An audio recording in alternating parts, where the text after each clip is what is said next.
하나님의 말씀 누가복음 15장 1절에서 32절에 있는 말씀입니다. 말씀은 1절, 2절만 보도록 하겠습니다. 모든 세리와 죄인들이 말씀을 들으러 가까이 나아오니 바리새인과 서기관들이 수군거려 이르되 이 사람이 죄인을 영접하고 음식을 같이 먹는다 하더라. 아멘. 이런 것을 찾은 기쁨에 대한 비유의 제목으로 함께 은혜를 나누고자 합니다. 여러분 뭔가 소중한 것을 잃어버린 경험이 있습니까? 아마 있었을 거라 저는 생각됩니다. 저희 아이 중에 하나가 어렸을 때 마트를 갔다가 대형 마트를 갔다가 잃어버린 일이 있어요. 얼마나 놀랐는지 한 30분을 그 마트를 샅샅이 뒤지면서 찾아다녔는데 얼마나 놀래고 막 눈물이 쏟아지던지 저와 사모가 정말 애타게 한 30분 동안 그 정도 된 것 같습니다. 그렇게 찾아서 결국 찾게 되었을 때 얼마나 놀랐는지 그리고 얼마나 또한 기뻤는지. 근데 기쁨이 희한하게 매로 오더라고요. 어디 갔었냐고 하면서 그랬던 기억이 있어요. 여러분들도 아마 삶의 자리에서 가장 소중한 것들을 잃어버린 경험들이 아마 있었을 것입니다. 우리가 살아가면서 경험하는 그 잃어버림, 때로는 아주 사소한 물건으로부터 시작하기도 합니다. 집안에서의 차키를 어디다 뒀는지 잃어버리기도 하고, 핸드폰을 도대체 어디다 뒀는지 잃어버리기도 하고, 또한 중요한 서류를 어디에 뒀는지 잃어버려 애타게 찾았던 기억들 등등 여러 가지 일들을 보게 됩니다. 그리고 저처럼 혹시 어린 시절 부모님의 손을 놓쳐 잠시 잃었던 경험도 누군가는 있을지 모르겠습니다. 그때의 두려움과 불안은 이루 말할 수가 없습니다. 그러나 다시 찾았을 때의 그 기쁨과 그 안도감은 누구나 공감하는 그런 감정 아니겠습니까? 단순히 물건을 찾았을 때조차도 그렇게 기쁜데 하물며 사람을 잃고 찾았을 때의 그 기쁨은 말로 설명하기 어렵습니다. 그렇게 잃었던 사람을 찾았을 때의 기쁨은 정말 기쁜 것입니다. 오늘 본장을 보니 잃어버린 것을 찾은 기쁨에 대한 세 가지 이야기를 우리에게 전해주고 있습니다. 당시 예수님은 모든 세리와 죄인들과 함께 어울리시기를 참 좋아하셨어요. 그런데 그 모습을 본 바리새인과 서기관들은 참 못마땅했어요. 아니, 이 사람이 죄인들을 영접하고 심지어 그들과 함께 음식을 먹어? 이 말도 안 된다 하면서 예수님을 비난하기 그렇게 일쑤였어요. 도저히 그들의 사고에서는 예수님의 행동이 용납할 수가 없었어요. 어떻게 저 죄인 중에 죄인으로 취급받는 세리들 그리고 죄인들과 함께 어울리고 그들을 이렇게 영접하고 그들과 함께 어떻게 음식을 먹어? 의인이 어떻게 죄인들과 그렇게 함께 할 수 있어? 야, 저 사람 믿을 사람이 못 되네 하면서 예수님을 비난했던 그 당시 이 종교 지도자들. 그때 예수님께서 잃은 양 또한 잃은 드라크마, 잃은 아들에 대한 세 가지 비유를 통해서 하나님 아버지의 마음이 어떠한가를 설명해 주셔요. 이 비유는 단순히 하나의 교훈을 주는 그런 이야기가 아닙니다. 양, 드라크마, 그 다음에 잃은 아들, 각각 상황이 다른 그 속에서 잃어버려진 그 존재를 보여주는 것이고, 그 모든 상황 끝에서 발견하는, 포기하지 않으시고 찾으시는 하나님의 사랑을 드러내고 있다라는 사실입니다. 오늘 이 말씀을 통해서 그 하나님이 어떤 분이신지, 그리고 그 사랑이 우리의 삶에 어떤 의미를 가져다 주는지를 함께 묵상하려고 합니다. 예수님께서 첫 번째 들려주셨던 비유가 잃어버린 양을 찾아 나서는 목자의 끝없는 그 사랑을 보여주고 있습니다. 3절부터 6절까지의 말씀이 그 첫 번째 비유입니다. 함께 합독하며 확인해 보겠습니다. 시작.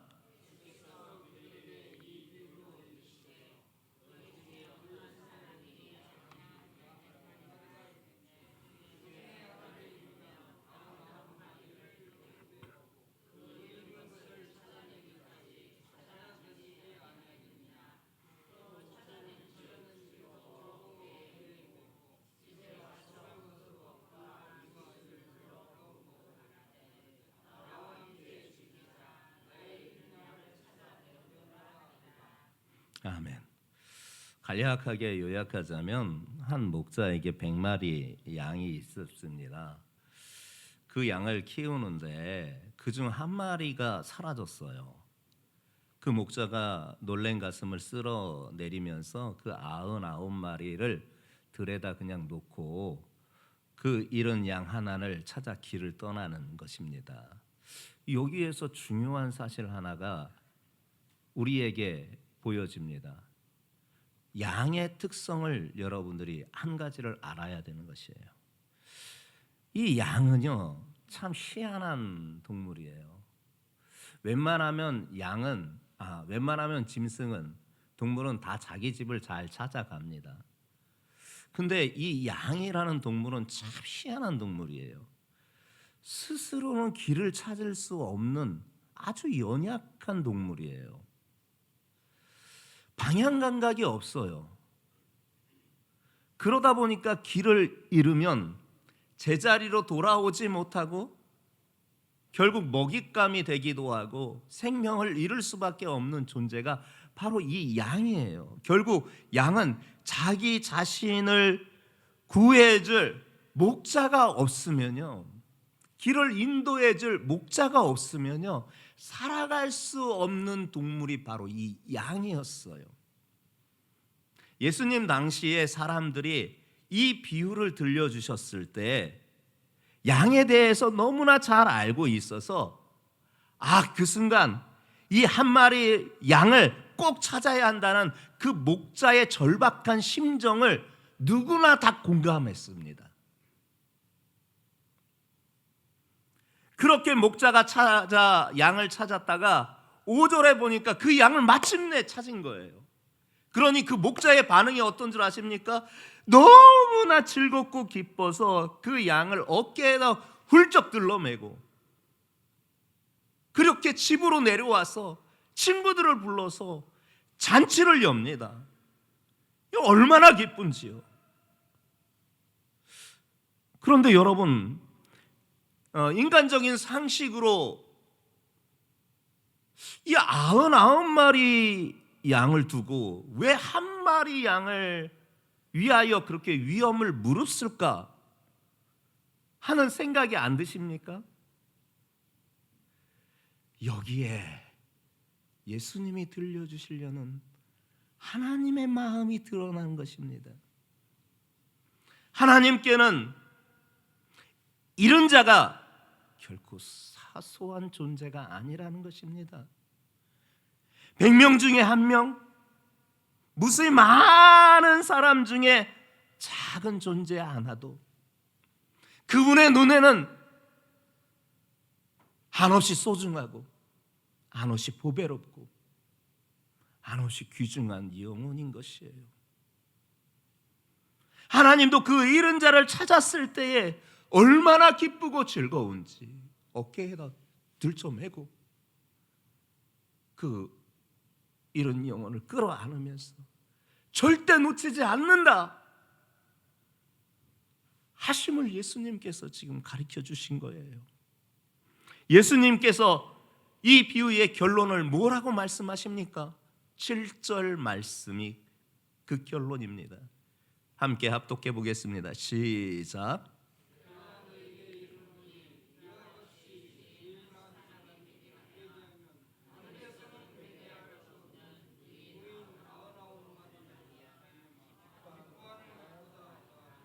아멘.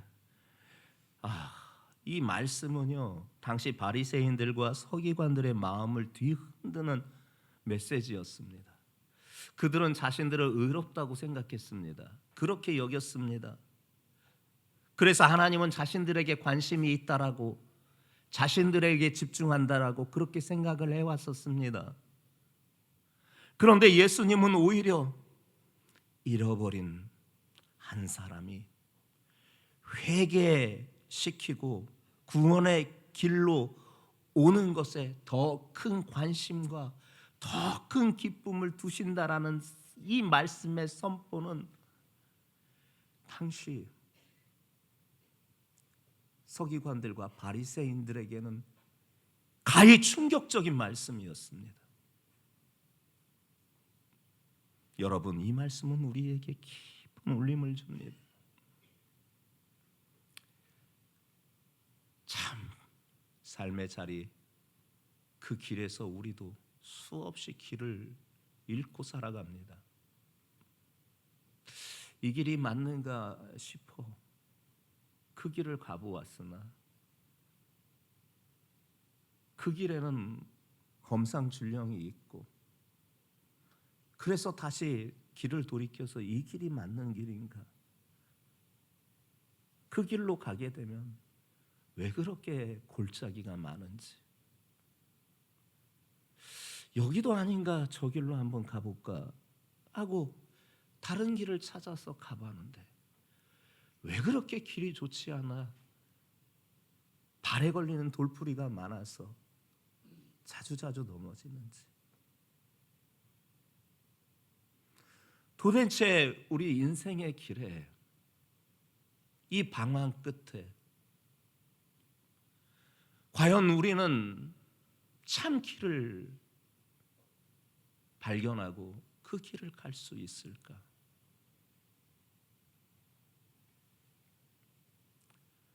그것이 바로 우리 인생 아니겠습니까?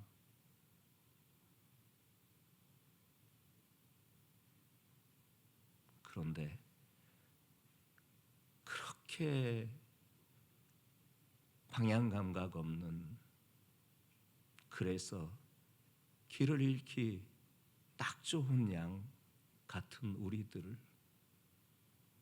예수님께서 다 제쳐두시고 다 밀어두시고 때로는 위협을 무릅쓰고서라도 찾아와 주신다라는 것입니다. 그리고 그렇게 우리를 만나 주셨을 때 양이 목자를 만난 그 안도감보다도 목자가 양을 만났을 때의 큰 기쁨처럼 예수님께서 우리를 기뻐하신다라는 거예요. 그리고 그분의 어깨에 들쳐 메어주시고, 그렇게 방황했던 인생의 길에, 그렇게 길을 찾지 못했던 우리의 삶에 그분께서 길을 내어주시고, 그분께서 걸어가게 하시고, 그분께서 인도해 주시는 것입니다.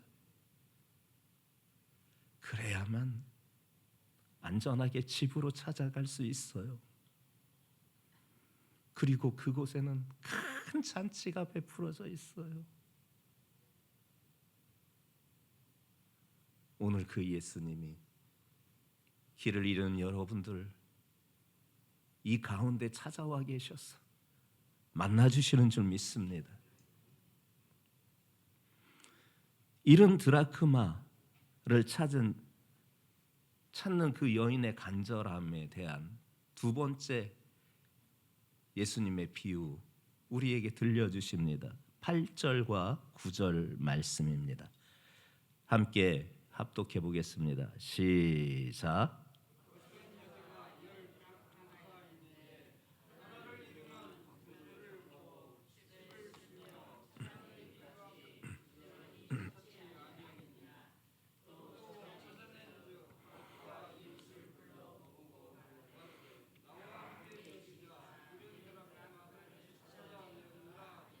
그래요.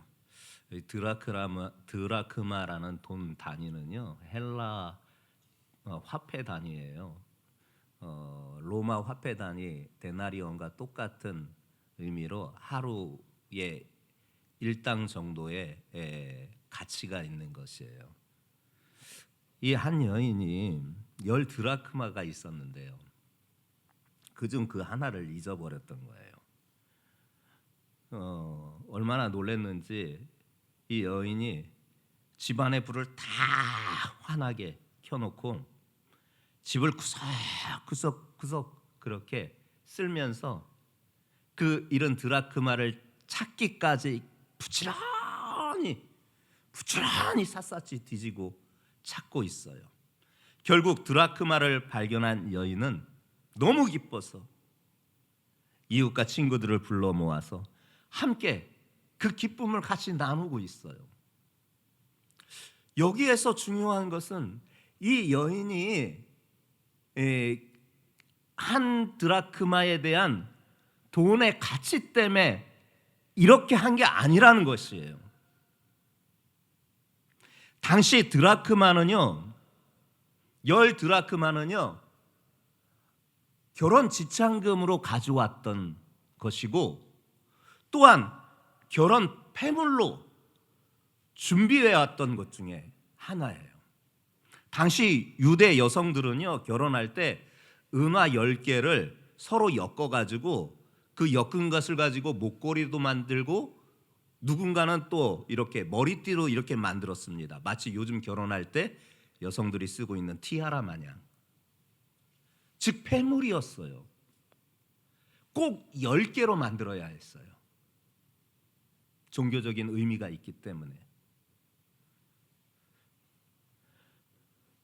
그래서 이것은 단순한 장식품이 아니었던 것입니다. 결혼 서약의 의미가 담겨져 있는 거예요. 만일 여러분들 가운데 결혼할 때, 그것도 결혼 초에 부부가 서로 결혼 예물을 나누었는데 그 결혼 초에 그 결혼 예물을 잊어버렸다고 한번 상상해 보세요. 여러분들인들 집안 곳곳에 불을 켜놓고 샅샅이 뒤져 그거 찾지 않겠습니까? 부지런히. 왜인 것입니까? 그것이 바로 이 결혼 서약과 같은 관계가 이루어지는데 결정적인 징표이기 때문에 그렇게 하는 것 아니겠습니까? 이 당시에도 마찬가지였어요. 만일 그 중에 하나를 잃어버리면 이 여인에겐 큰 수치였고 심지어 남편과 가족에게 큰 비난을 받을 수밖에 없었습니다. 그래서 이 여인은 등불을 켜놓고 집을 부지런히 구석구석 쓸면서 부지런히 그것을 찾았던 것입니다. 그리고 이 여인은 그것을 찾기까지 포기하지 않았습니다. 반드시 찾아야 했습니다. 어둠 속에서 찾기 위해서 등불을 켰고 작은 먼지 하나라도 놓치지 않고 집안 구석구석을 청소하면서 지치지 않고 부지런히 찾아다녔던 것입니다.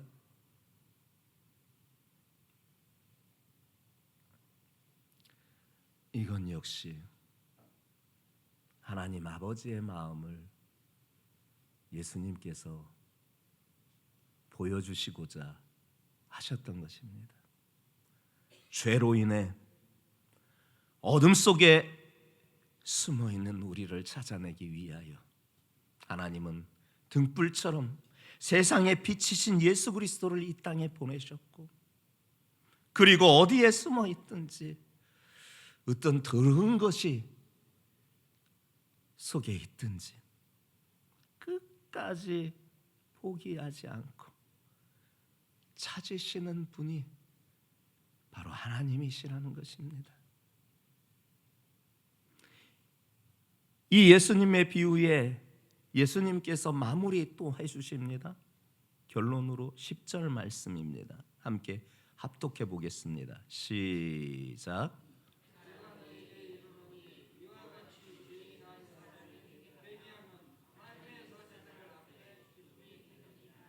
아멘. 한 영혼이 돌아올 때 단순히 땅에서만 기뻐하는 것이 아니라 하늘의 천사들까지 기뻐한다. 우리가 볼 때는 드라크마 하나로는 별 그렇게 소중해 보이지 않고 보잘것없는 사소한 것이지만 거기에 담겨져 있는 절대적인 의미, 혼인 서약의 의미, 그것은 신랑과 신부의 관계의 형성에 있어서 가장 상징적인 의미인데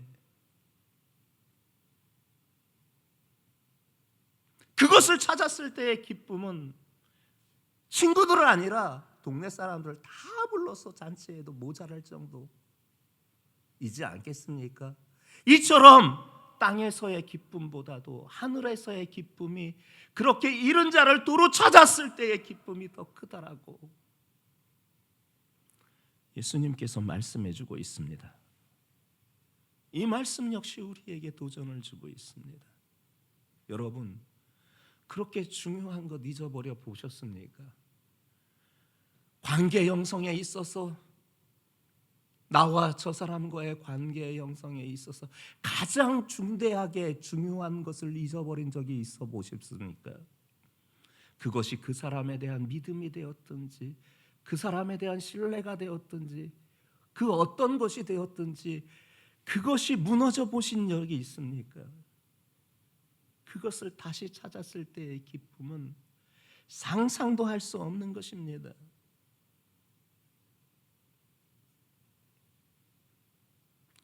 별거 아닌 것처럼 보이는 것을 통해서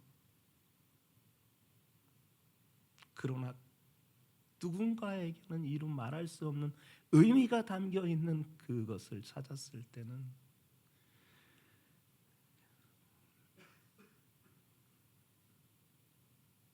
말로 표현하기 어려울 정도의 기쁨이 있듯이 여러분 한 사람 개인 한 사람 보실 때 세상 사람들 중에 그렇게 잘나 보이지도 않고 나아 보이지도 않고 소중해 보이지도 않아도 예수님은 나를 너무 소중하게 생각하시고 귀하게 생각하시고 보배롭게 생각하셔서 나 잃어버린 것을 누구보다도 가슴 아파하시는 그분이 찾았을 때의 그분의 기쁨은 상상도 할 수 없는 것입니다. 이 말씀이 바로 이사야 43장 4절에 있는 말씀 아닙니까? 이사야 43장 4절에 여러분들 함께 합독하면서 확인해 보시기 바랍니다. 시작.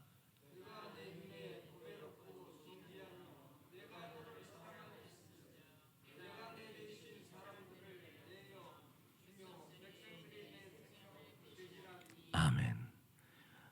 네가 내 눈에 보배롭고 존귀하며 내가 너 얼마나 사랑하는 줄 아냐?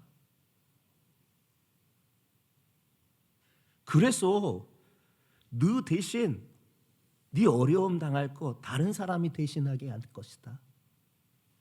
네 생명 누가 찾으면 네 생명 대신 다른 이들을 통해서 네 생명 대신하게 할 것이다. 너는 그렇게 내 눈에는 보배롭고 참 존귀하며 내가 너 그렇게 사랑한다. 여러분 이 사실을 여러분들 기억하게 되면요, 여러분들은 무너질 수 없는 사람들입니다.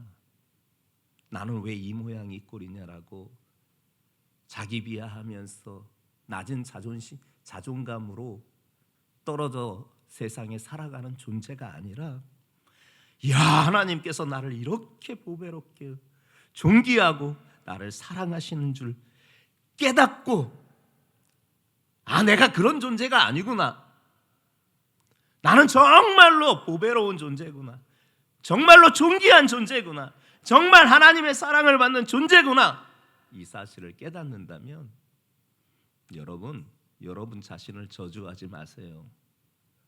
여러분들은 복된 사람들입니다. 여러분들은 존귀한 사람입니다. 여러분은 하나님의 사랑입니다.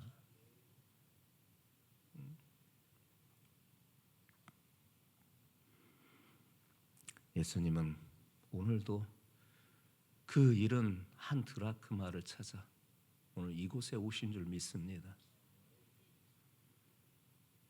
10 드라크마가 있어도 그 잃어버린 한 드라크마를 찾으시어 오늘도 저희 마음의 신비를 두드리고 계시는 줄 믿습니다. 문 좀 열어줘라, 내가 들어가게. 그래야 내가 너와 함께 먹고 너도 나와 함께 먹게 되는 거 아니겠느냐. 그 예수님 만나러 오신 줄 믿습니다. 그 예수님 만나시기를 주님의 이름으로 축복합니다. 그리고 마지막 돌아온 탕자에 대한 끝없이 품으시는 아버지의 사랑을 우리가 보게 됩니다. 11절부터 19절까지 비유의 말씀을 우리에게 들려주시고 있습니다. 함께 11절부터 19절까지 길게 합독해 보겠습니다. 시작.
아멘.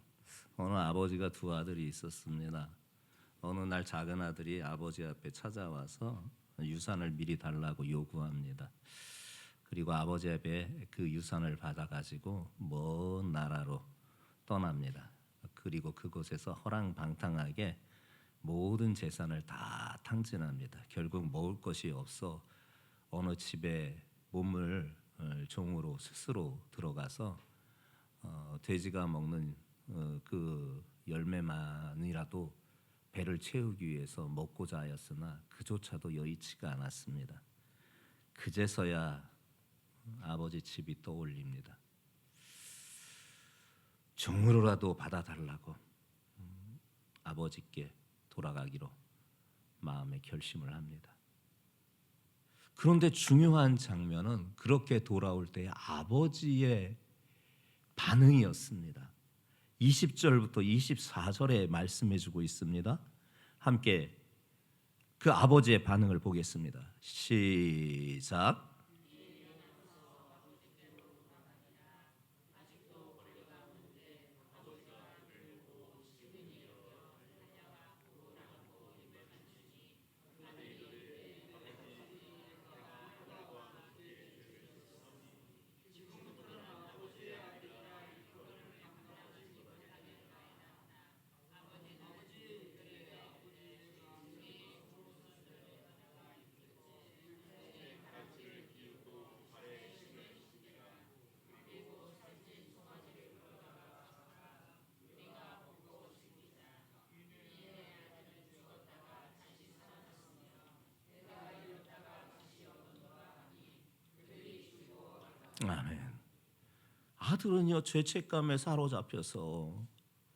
아들은 죄책감에 사로잡혀서 자신을 종으로 취급해 달라고 말을 하지만은 아버지는 그의 말이 끝나기도 전에 목을 끌어안고 입을 맞추면서 얼마나 기뻐하는지 이루 말할 수가 없는 거예요. 종들에게 시켜서 내 아들 왔다. 좋은 옷 가져와라. 내 아들 깨끗이 씻기고 좋은 옷 입히고 또한 가락지도 끼우고 송아지 잡아 오늘 일하던 거 중단하고 사람들 다 초청해서 아들의 친구들 다 초청해서 오늘 잔치하자. 오늘 잔칫날이다. 내 아들이 죽었다가 다시 살아났다. 내가 그 아들을 얻었으니 이 기쁨을 내가 모든 사람들과 함께 할 것이다. 야, 이 아버지의 반응은 아들을 혼내고 남으라는 게 아니었어요. 단순히 용서가 아니에요. 다시 회복된 아들의 지위였어요.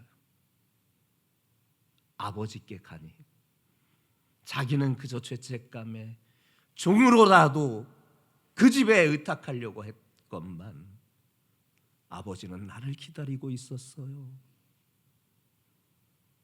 내가 오기만을 학수고대 하루를 천년같이 천년을 하루같이 기다리셨던 거예요.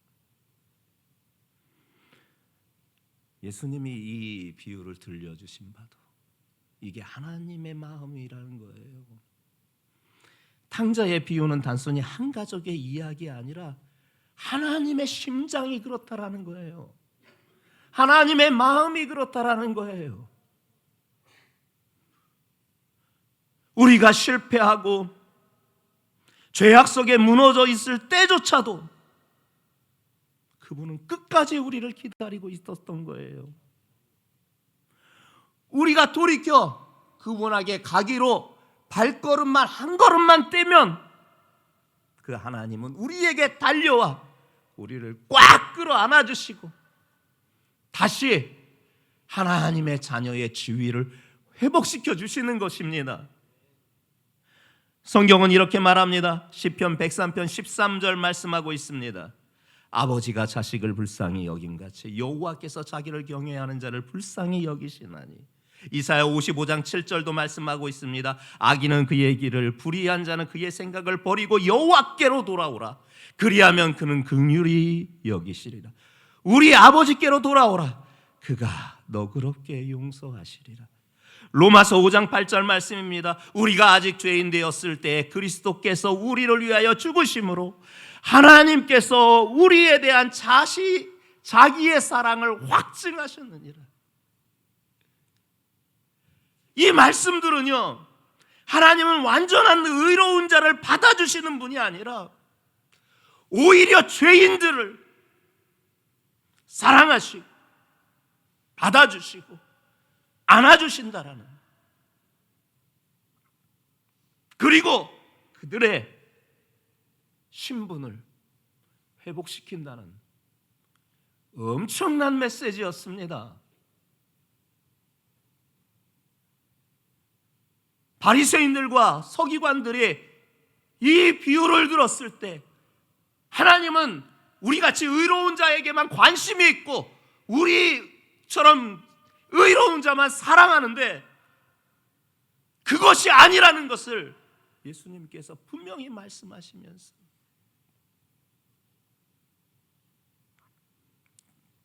의로운 자를 찾으시는 것이 아니라 죄인 된 자가 돌아오기를, 그리고 그 삶의 길에서 다시 돌이키기만 하면 먼저 나를 안아주신다라는 이 사실을,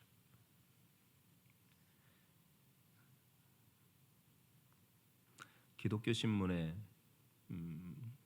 난 간증을 보았습니다. 한 가정에 아들이 있었는데 아주 통제가 안 되는 참 개망나니 아들이었습니다. 뭐 방탕한 생활은 뭐 말할 것도 없고요. 부모의 속을 얼마나 썩였는지 이루 말할 수가 없었습니다. 부모가 자꾸 혼을 내니까 이 아들이 가출을 해버렸어요.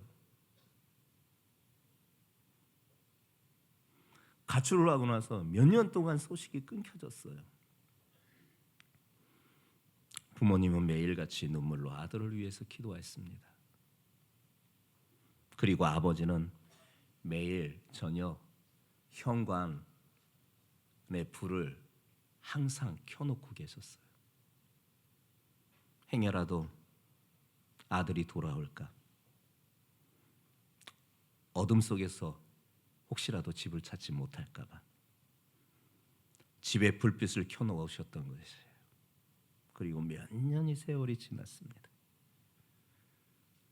아들이 자신의 삶에 지치고 이제는 자기의 삶을 포기하려는 순간 부모님이 기억이 되어 집으로 한번 근처나 가볼까 하고 부모님이 계신 그 집을 향해 갔는데 늦지막히 갔는데도 그 현관 로비에 불이 환하게 켜 있는 거예요.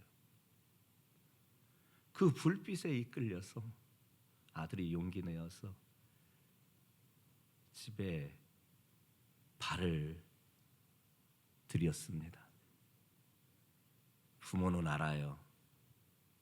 발자국 소리만 들어도 내 자식 발자국 소리인지. 순간 엄마 아빠가 뛰어나와서 그 아들을 꼭 끌어안고 한없이 눈물을 흘렸고 그 아들이 삶을 포기하려고 했는데 내가 돌아갈 곳이 있었구나, 나를 받아주는 곳이 있었구나 깨닫고 자기의 삶을 회개하면서 이제는 바로 살았다는 이야기를 보게 되었습니다. 여러분, 우리도 모두 한때 잃어버린 양이었고 잃어버린 드라크마였고 잃어버린 아들이었습니다. 삶의 길을 잃었고 사람과의 관계가 깨어졌었고 죄악 가운데 살았어요. 그런데도 아버지 하나님은 끝까지 우리를 포기하지 않으시고 우리를 찾으셨고 우리를 만나주셨고 우리를 회복시켜 주시는 줄 믿습니다. 그 하나님은요, 지금도 우리를 향해 등불 켜진 집을 준비하고 계세요. 우리가 아무리 멀리 떠나 있어도 언제든지 언젠가든지 돌아오기만 하면 그 불빛 아래 먼저 나와서 내 발자국 소리와 내 호흡 소리만 들어도 내 먼 실루엣만 보아도 나인 줄 알아보시고 먼저 버선벌로 달려와 나를 끌어안아 주시고 잘났다 내 아들, 나와 함께 천국 잔치에 같이 누리자 하는 역사를 이루어 주시는 줄 믿습니다. 그 하나님의 은혜 어제도 동일했고 오늘도 동일하시고 내일도 동일하십니다. 그분께 가십시다. 그분에게 가야 살 길이 있는 것입니다.